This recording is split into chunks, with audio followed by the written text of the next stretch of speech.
আসসালামু আলাইকুম। আপনারা জানেন গতরাতে কতিপয় অস্ত্রধারী সন্ত্রাসী রাজধানীর গুলশানের একটি রেস্টুরেন্টে হামলা চালায়। সেখানে অবস্থানরত নিরস্ত্র বেসামরিক নাগরিকদের অস্ত্রের মুখে জিম্মি করে এবং হত্যাকাণ্ড শুরু করে। পবিত্র রমজান মাসে ধর্মপ্রাণ মুসলমানেরা যখন এশা ও তারাবির নামাজের প্রস্তুতি নিচ্ছিলেন, তখন এই হামলা ধর্ম ও মানবিকতাকে অবমাননা করেছে। এই বর্বর ও কাপুরুষোচিত আক্রমণ সাম্প্রদায়িক সম্প্রীতির দেশ বাংলাদেশে নজিরবিহীন।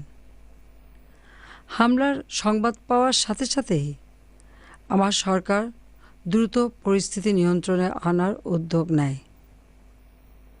পুলিশ, র্যাব ও বিজিবি সহ আইন শৃঙ্খলা বাহিনীর সদস্যরা দ্রুত সেখানে পৌঁছায় এবং উদ্ধার অভিযান শুরু করে। পরবর্তী সময়ে সেনাবাহিনী, বিমান বাহিনী, নৌবাহিনীর কমান্ডোরা অভিযানে অংশগ্রহণ করে। আজ সকালে জিম্মিদের মুক্ত করে আনে। 6 জন হামলাকারী ঘটনাস্থলেই নিহত হয়। 3 জন বিদেশি সহ 13 জন জিম্মিকে আমরা অক্ষত অবস্থায় উদ্ধার করতে সমর্থ হই। এই অভিযানে পুলিশ, র্যাব, বিজিবি, সেনাবাহিনী, বিমান বাহিনী, নৌবাহিনী, ফায়ার সার্ভিস সহ অন্যান্য বাহিনীর যেসব সদস্য অংশ নিয়েছেন, আমি তাদের আন্তরিক ধন্যবাদ জানাচ্ছি। বিশ্ব সম্প্রদায়ের নেতৃবৃন্দ যারা আমাদের সাথে একাত্মতা ও সংহতি প্রকাশ করেছেন, তাদের প্রতি কৃতজ্ঞতা জানাচ্ছি। এই নৃশংস হামলায় 2 জন পুলিশ সদস্য নিহত এবং বেশ কয়েকজন আহত হয়েছেন। আমি নিহত পুলিশ সদস্য এবং সন্ত্রাসীদের হামলায় যারা নিহত হয়েছেন তাদের আত্মার মাগফিরাত কামনা করছি এবং শোক সন্তপ্ত পরিবারের সদস্যদের প্রতি গভীর সমবেদনা জানাচ্ছি। আহতরা দ্রুত আরোগ্য লাভ করুন, মহান আল্লাহ তাআলার কাছে এই প্রার্থনা করছি। আমি নিহতদের স্মরণে 2 দিনের রাষ্ট্রীয় শোক ঘোষণা করছি।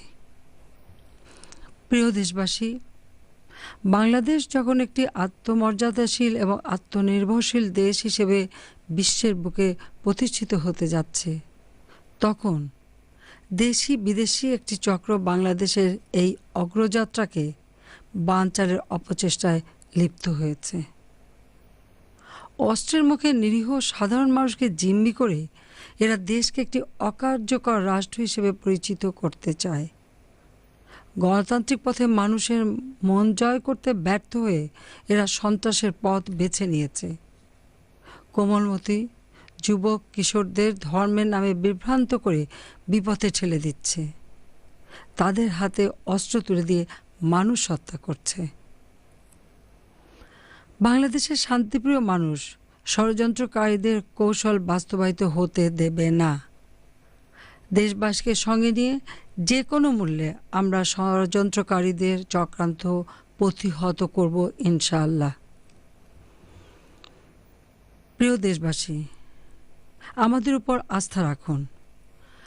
30 লাখ শহীদ এবং 2 লাখ মা বোনের সম্ভ্রমের বিনিময়ে অর্জিত বাংলাদেশের স্বাধীনতা, সার্বভৌমত্ব আমরা যে কোনো মূল্যে রক্ষা করতে প্রতিজ্ঞাবদ্ধ। মুষ্টিমেয় বিপদগামী সন্ত্রাসীদের প্রতিহত করতে আমি সবাইকে ঐক্যবদ্ধ হতে আহ্বান জানাচ্ছি। আমি জেলা উপজেলা পর্যায়ে সন্ত্রাসবিরোধী কমিটি, পুলিশ ও সাধারণ মানুষকে সম্পৃক্ত করে সন্ত্রাস মোকাবেলায় এগিয়ে আসার উদাত্ত আহ্বান জানাই। যেসব কোমলমতি যুবক কিশোর বিপদে পরিচালিত হচ্ছেন, যারা তাদের মদত দিচ্ছেন, তাদের কাছে আমার প্রশ্ন, মানুষকে হত্যা করে কি অর্জন করতে চান? ইসলাম শান্তির ধর্ম। ইসলামের নামে মানুষ হত্যা বন্ধ করুন। আমাদের পবিত্র ধর্মকে আপনারা কলুষিত করবেন না। অভিভাবকদের প্রতি আমার আহ্বান, আপনার সন্তানকে সুশিক্ষা দিন। তারা যাতে বিপদে না যায় সেদিকে নজর রাখুন। বিপদগামীদের প্রতি আহ্বান, আপনারা সঠিক পথে ফিরে আসুন। ইসলাম ধর্মের মর্যাদা সমুন্নত রাখুন। প্রিয় দেশবাসী, সন্ত্রাসীদের সমূলে নির্মূল করে আমরা বাংলাদেশকে একটি শান্তিপূর্ণ রাষ্ট্রে পরিণত করবই ইনশাআল্লাহ। কোনো ষড়যন্ত্রই আমাদের অগ্রযাত্রাকে প্রতিহত করতে পারবে না। আসুন আমরা সকল ভেদাভেদ ভুলে গিয়ে একটি নিরাপদ বাংলাদেশ, জাতির পিতার স্বপ্নের সোনার বাংলা প্রতিষ্ঠায় একযোগে কাজ করি। আপনারা ভালো থাকুন, সুস্থ থাকুন। খোদা হাফেজ। জয় বাংলা, জয় বঙ্গবন্ধু। বাংলাদেশ চিরজীবী হোক।